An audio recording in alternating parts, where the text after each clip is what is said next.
Jesteśmy siostrami ze Zgromadzenia Świętej Katarzyny, Dziewicy Męczennicy i mamy w naszej rodzinie zakonnej 15 takich niezwykłych kobiet, które zmarły 80 lat temu, ale ich postawa jest ponadczasowa i również dzisiaj bardzo aktualna. One zginęły na skutek wejścia Armii Czerwonej na tereny Warmii i Mazur. Armia Czerwona szła w stronę Berlina i zostawiała za sobą śmierć i zniszczenie. Te siostry ginęły z wycieńczenia, były maltretowane. One stawały w obronie bliźnich, zostawały przy łóżkach chorych, a część z nich była zesłana w głąb Rosji.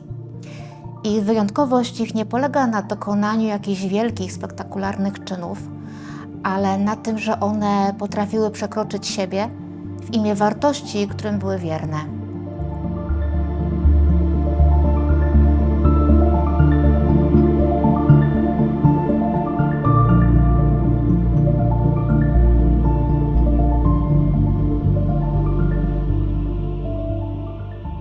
Pierwsze z wojskiem sowieckim spotkały się siostry z Olsztyna, ze szpitala miejskiego.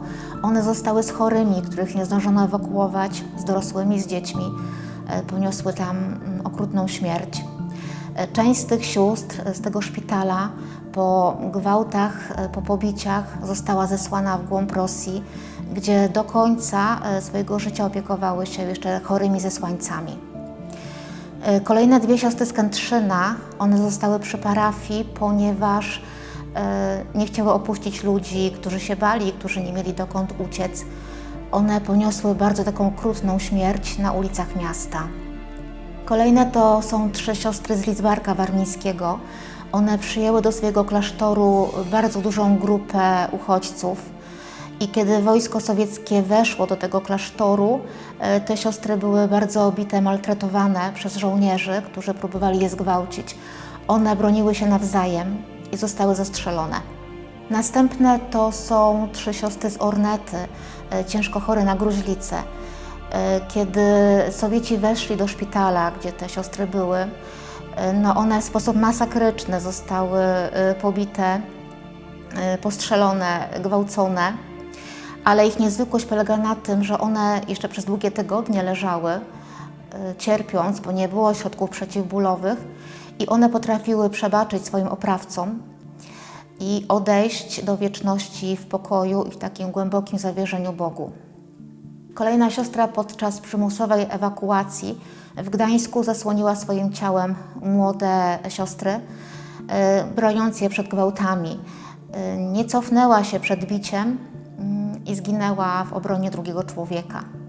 I wreszcie ostatnia z tych Katarzynek, ona była w wagonie razem z innymi uchodźcami i kiedy żołnierz sowiecki zobaczył ją, próbował ją wobec tych wszystkich ludzi zgwałcić. Ona się bardzo broniła, została bardzo pobita i co jest niesamowite, ona już będąc w takim stanie agonalnym w tym wagonie, na głos modliła się za swojego prześladowcę i wybaczyła mu.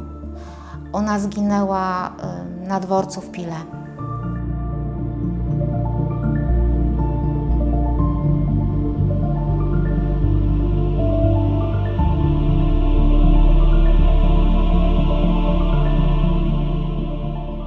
To kobiety kreatywne, które umiały patrzeć szerzej na rzeczywistość i potrafiły przekroczyć siebie w imię miłości.